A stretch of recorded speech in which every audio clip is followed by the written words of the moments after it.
First, we will see why alternating current can be transmitted over long distances and why direct current cannot be transmitted over long distances. तो हमारा question है why AC can be transmitted over longer distances and DC generally cannot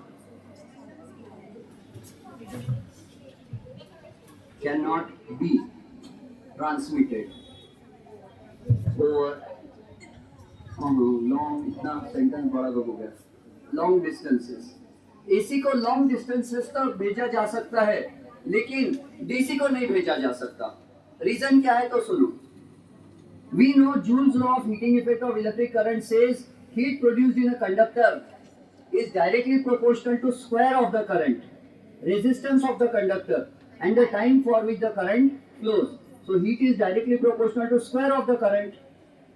If the current increases, the heat also will increase in the wire. Now, if we generate direct current in suppose Coradi, and if you want to supply direct current to long distances, then what will happen? Direct current हम बहुत दूर तक भेजे नागपुर वाले लोगों को बहुत सारा डायरेक्ट करंट चाहिए 2 करोड़ एम्पियर चाहिए सपोज सबको मिला के अब 2 करोड़ एम्पियर करंट अगर भेजेंगे तो हीट कितनी बनेगी 4 करोड़ जूल आर और टी का वैल्यू 1 भी समझ लिए तो इतनी सारी हीट बन जाएगी और इतनी सारी हीट से वायर मेल्ट हो जाएगा और वायर मेल्ट हो जाएगा तो the current will not be able to reach Nagpur from Koradi से नागपुर करंट आएगा ही नहीं वायर ही मेल्ट होकर पिघल के टूट जाएगा इतनी हीट के कारण तो डायरेक्ट करंट को दूर तक नहीं भेजा जा सकता है ऑल्टरनेटिंग करंट को क्यों भेजा जा सकता है तो ऑल्टरनेटिंग करंट की वैल्यू हमने कल पढ़ा है कि ऑल्टरनेटिंग करंट की वैल्यू कैन बी चेंज और ऑल्टरनेटिंग करंट का ये फॉर्मूला देखो power is equal to work upon time work की जगह एनर्जी अपॉन टाइम एनर्जी की जगह हीट एनर्जी अपॉन टाइम फिर मैंने लिखा था power is equal to heat की जगह क्या लिख सकते हैं I square R T upon T T will get cancelled so power is equal to क्या होगा आई स्क्वायर आर ऊपर लिखूं okay I will erase the question आपको क्वेश्चन पता चल गया है कि ऑल्टरनेटिंग करंट को दूर दूर के गांव में भेजा जा सकता है सप्लाई किया जा सकता है लेकिन डायरेक्ट करंट को नहीं भेजा जा सकता डायरेक्ट करंट की एक फिक्स्ड वैल्यू होती है और उसकी वैल्यू फिक्स्ड रहती कम नहीं कर सकते ज्यादा करंट चाहिए तो ज्यादा ही वैल्यू का करंट बनाना पड़ेगा और ज्यादा वैल्यू का करंट भेजना सप्लाई करना पड़ेगा ज्यादा वैल्यू का करंट सप्लाई करेंगे तो हीट भी बहुत ज्यादा बनेगी हीट ज्यादा बनेंगे तो वायर मेल्ट होके पिघल के टूट जाएगा और दूसरे गांव तक इलेक्ट्रिसिटी पहुंच नहीं पाएंगी करंट नहीं पहुंचेगा ऑल्टरनेटिंग करंट की स्पेशलिटी ये है कि पहले ये फॉर्मूला देख लो power is defined as heat energy upon time work upon time है लेकिन वर्क की जगह हम हीट एनर्जी अपॉन टाइम भी लिख सकते हैं तो this will be H is equal to I square R T upon T P and T will get cancelled हमारे पास बचता है power is equal to I square R हम लिख सकते हैं power is equal to I into I R I square का breakup कर दिए आई इंटू आई आर कर दिए अब क्या हो जाएगा power is equal to I into ये आई आर की जगह क्या लिख सकते हैं वी क्यों क्योंकि ओम्स लॉ है V is directly proportional to I if R is constant ये किसने बोला है ऐसा ओम ने बोला है George Simon Ohm Germany voltage बढ़ाओ तो करंट बढ़ता है वोल्टेज कम करो तो करंट भी कम होता है ना 6 वोल्ट की बैटरी से ज्यादा करंट मिल जाता है आपको या 20 वोल्ट की बैटरी से वोल्टेज बढ़ाओ तो करंट भी बढ़ता है तो if R is constant P is equal to I into V हो गया अब देखो जो चीज आपको कंफ्यूजन दे रही थी वो क्या हो सकती है जिसके कारण आप कंफ्यूज हो सकते हो अगर दो चीजें प्रोडक्ट में है लेट अस सपोज कोराडी से कितना पावर भेज रहे कोराडी वाले इलेक्ट्रिक कोराडी में क्या है there is thermal power station in Koradi and Koradi is supplying 6 megawatt of power कितना पावर दे रही समझो मान लो अपने मन से कुछ भी 6 मेगावाट हालांकि वो शायद मेरे ख्याल से 3000 मेगावाट या कुछ देती होंगी 3-4 हजार मेगावाट साइंस 2 चैप्टर 5 में इसका वैल्यू दिया हुआ होगा 6 मेगावाट है तो मैं सिर्फ 6 लिखता हूँ How much power is supplied by Koradi? 6. And how much power is received by Nagpur? 6. Power is constant. Power supplied by Koradi is equal to power received by Nagpur. क्या इलेक्ट्रिसिटी में power होता है? हाँ, जिस चीज में power होता है वो कैसे पता चलता है? किसी चीज में पावर है कैसे पता चलता? Work upon time. कोई चीज अगर काम कर सकती है तो इसका मतलब उसमें पावर है। अगर एक सीमेंट की बोरी आप यहाँ से सेकंड फ्लोर पर उठा के ले जाते हैं, इसका मतलब आप में पावर है। और अगर मैं एक लिफ्ट लगवा लूं, लिफ्ट घर में जो लिफ्ट रहती है ऊपर जाने की, लिफ्ट में सीमेंट की बोरी डाल दूं और वो लिफ्ट से ऊपर पहुंचा दूं, तो लिफ्ट पहुंचा सकती है कि नहीं? पहुंचा सकती है। तो लिफ्ट भी सीमेंट की बोरी ऊपर पहुंचा सकती है। आप में भी पावर है, लिफ्ट में भी पावर है। आप भी सीमेंट की बोरी सेकंड फ्लोर तक उठा के ले जा सकते हैं सिर पे, और लिफ्ट भी सेकंड फ्लोर तक सीमेंट की बोरी ले जा सकती है। लिफ्ट में भी पावर है, लेकिन ज्यादा पावर किस पे है? लिफ्ट में। कैसे पता चलेगा? लिफ्ट को टाइम कम लगेगा और हमको टाइम ज्यादा लगेगा। तो जो कम समय में ज्यादा काम कर दे उसमें पावर ज्यादा होता है। क्या इलेक्ट्रिसिटी में पावर है? यस। कैसे पावर है?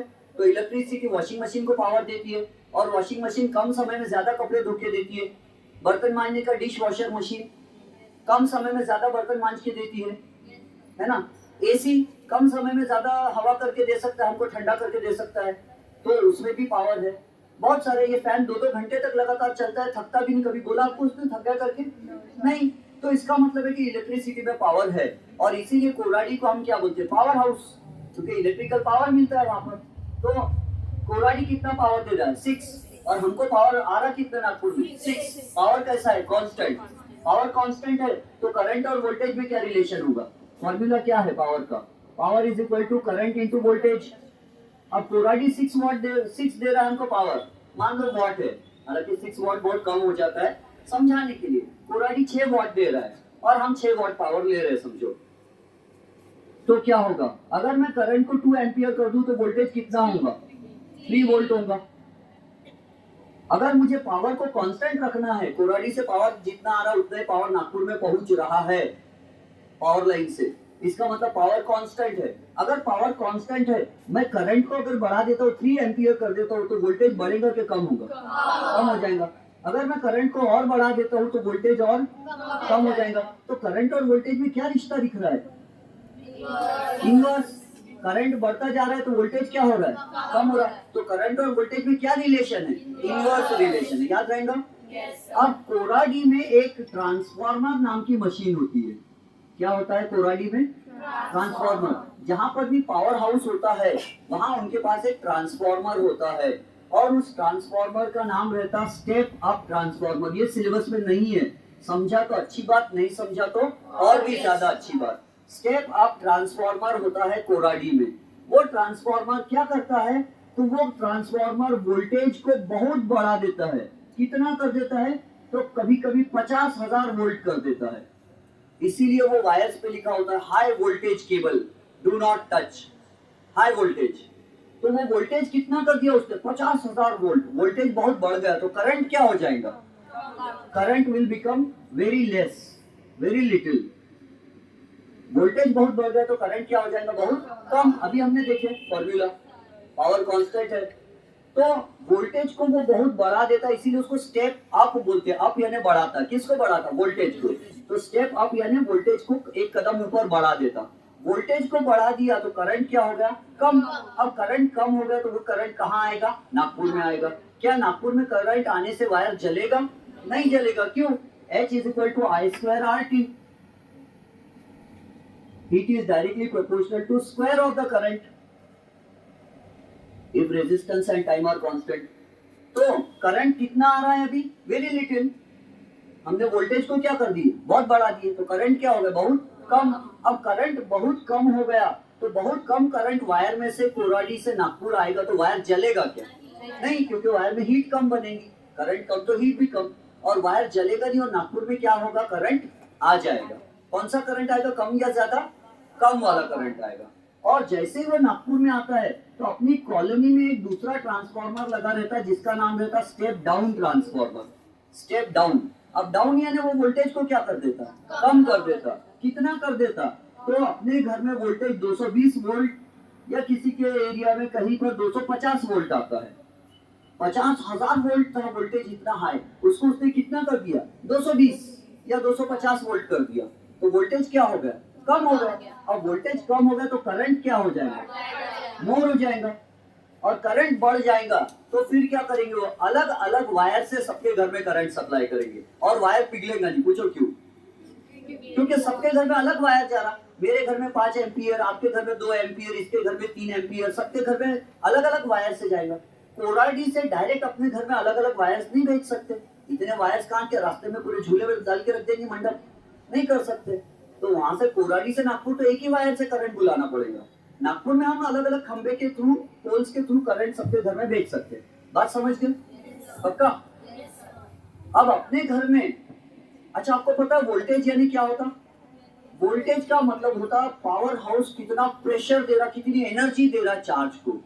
9 वोल्ट का सेल, 9 वोल्ट की बैटरी ज्यादा एनर्जी देती है इलेक्ट्रॉन को भागने के लिए, या 20 वोल्ट की बैटरी, 20 वोल्ट की बैटरी। वोल्टेज का मीनिंग क्या होता, वोल्टेज का मीनिंग होता चार्ज को, इलेक्ट्रॉन को भागने के लिए कितनी एनर्जी बैटरी देती है, उसको वोल्टेज बोलते हैं। Potential difference means the energy given by the battery और सेल और generator to the charge to move through the wire.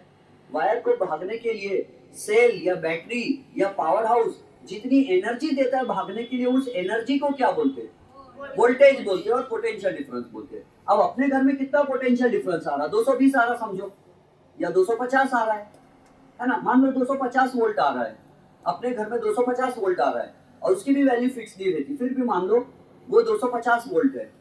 लेकिन अगर ये 250 वोल्ट और ये 250 वोल्ट क्या है, वोल्टेज है, और वोल्टेज है मतलब एनर्जी है, चार्ज में एनर्जी है, और इतनी एनर्जी से चार्ज अगर अपने मोबाइल फोन की बैटरी में घुसेगा तो बैटरी फूट जाएगी।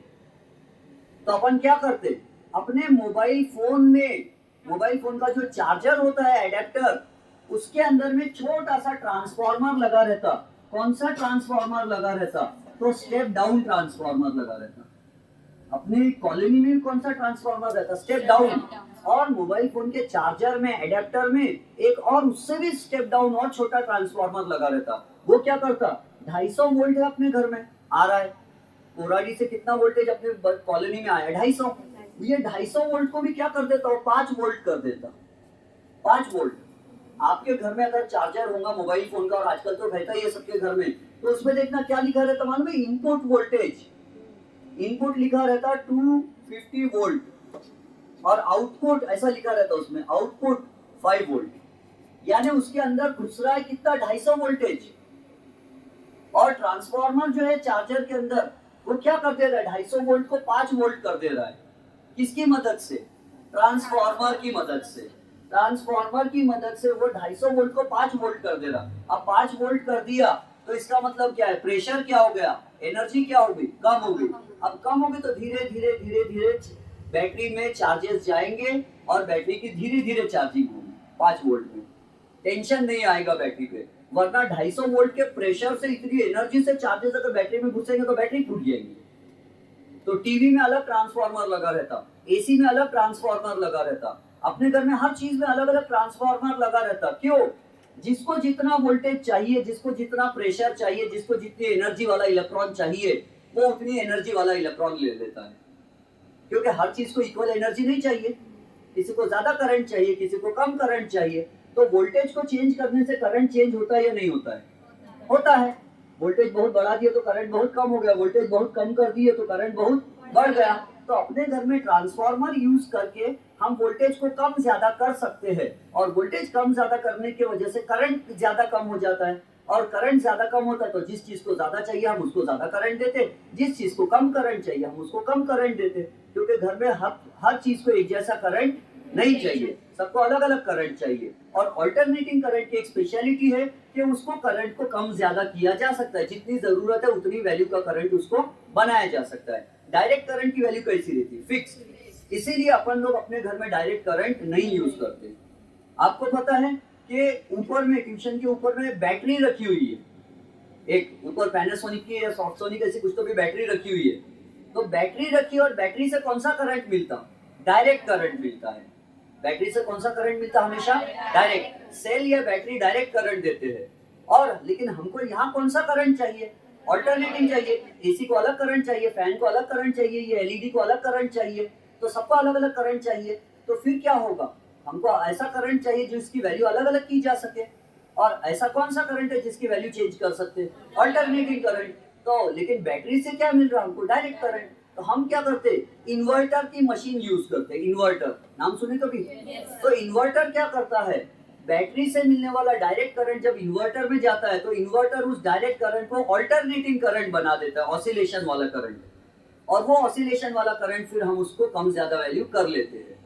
डायरेक्ट बैटरी हम घर में नहीं यूज करते, हम इन्वर्टर यूज करते हैं। और ये इन्वर्टर का नाम कहाँ आएगा, तो जब हम साइंस 2 चैप्टर नंबर 5, क्या नाम है उसका, टुवर्ड्स ग्रीन एनर्जी, उस चैप्टर का लास्ट टॉपिक पढ़ेंगे सोलर सेल।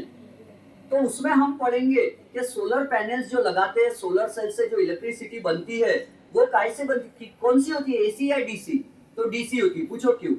सोलर सेल है, और सेल और बैटरी से कौन सा करंट मिलता है, डायरेक्ट करंट। लेकिन घर में क्या यूज होता है, ऑल्टरनेटिव। तो हम क्या करते हैं, जिसके घर में सोलर सेल यूज किया जाता है उसके घर में इन्वर्टर भी यूज किया जाता है। सोलर सेल डायरेक्ट करंट बना के देता है हमको धूप से, लाइट से, और वो डायरेक्ट करंट को अल्टरनेटिंग करंट बनाने के लिए हमको चाहिए इन्वर्टर। अंडरस्टूड? तो इन्वर्टर हम यूज करते हैं। ये कॉन्सेप्ट समझ में आ गया?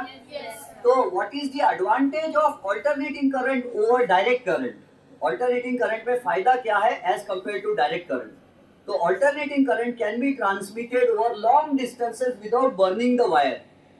सप्लाई वायर जलाए बगैर अल्टरनेटिंग करंट दूर दूर गांव खेड़े में भेजा जा सकता है। लेकिन डायरेक्ट करंट को गांव गांव खेड़े खेड़े में ज्यादा वैल्यू का डीसी नहीं भेजा जा सकता। लेकिन डायरेक्ट करंट के अपने खुद के फायदे हैं अल्टरनेटिव करंट के मुकाबले में। You can not perform electrolysis by using direct current. वो सिलेबस में नहीं है लेकिन नहीं समझाना चाहिए फिर। और आप अपना मोबाइल फोन चार्जिंग नहीं कर सकते अल्टरनेटिंग करंट यूज करके। अपने घर में कौन सा करंट यूज हो रहा, अल्टरनेटिंग करंट। अल्टरनेटिंग करंट की आदत क्या होती है, चार्ज आगे जाता है पीछे जाता है, आगे जाता है पीछे जाता है, ऑसिलेशन करता है ना। तो क्या होगा मालूम है, मोबाइल फोन की बैटरी में चार्ज घुसेगा, चार्जिंग हो जाएंगी, वापस जाएगा discharging, charging discharging, charging discharging, charging discharging. 10 घंटे भी मोबाइल फोन को चार्जिंग पर लगा के रखोगे तो फोन चार्ज नहीं होगा। उसमें चार्जेस घुसेंगे, वापस आ जाएंगे, जाएंगे वापस आ जाएंगे, जाएंगे वापस आ जाएंगे, charging discharging, charging discharging, phone कभी चार्ज नहीं होगा। तो हमारे मोबाइल फोन के चार्जर में, एडेप्टर में एक और चीज यूज की जाती है, वो आप 12th स्टैंडर्ड में फिजिक्स में पढ़ोगे, उसको रेक्टिफायर बोलते हैं। वो क्या करता मालूम है, जब चार्ज मोबाइल फोन में जाता है तो जाने देता, और जब चार्ज बोलता ठीक है अब वापस जाता हूँ, मैं तो अल्टरनेटिंग वाला हूँ, मैं तो आया तो जाना भी है, तो वो रेक्टिफायर बोलता चल भाई वापस नहीं जाना, अब इधर ही रहे। तो सिर्फ चार्जेस को फोन में जाने देता, वापस ही नहीं आने देता। रेक्टिफायर कैसे काम करता है, और ट्रांसफार्मर भी हाई वोल्टेज को लो कैसा कर देता है और लो वोल्टेज को हाई कैसे कर देता है, ये आपको पढ़ना है 12th स्टैंडर्ड फिजिक्स में, अगर आपने गलती से वो सब्जेक्ट ले लिए तो, है ना। Physics is called the king of science, most logical. तो कुछ लोगों का हजम नहीं होता फिजिक्स, क्योंकि उसमें दिमाग ज्यादा लगाना पड़ता है। तो अगर किसी ने फिजिक्स लिया तो उनको फिर ये 11th 12th में पढ़ना पड़ेगा, 12th स्टैंडर्ड में, ट्रांसफार्मर कैसे काम करता है, और इतना बहुत इजी है वो भी। तो समझ में आ गया।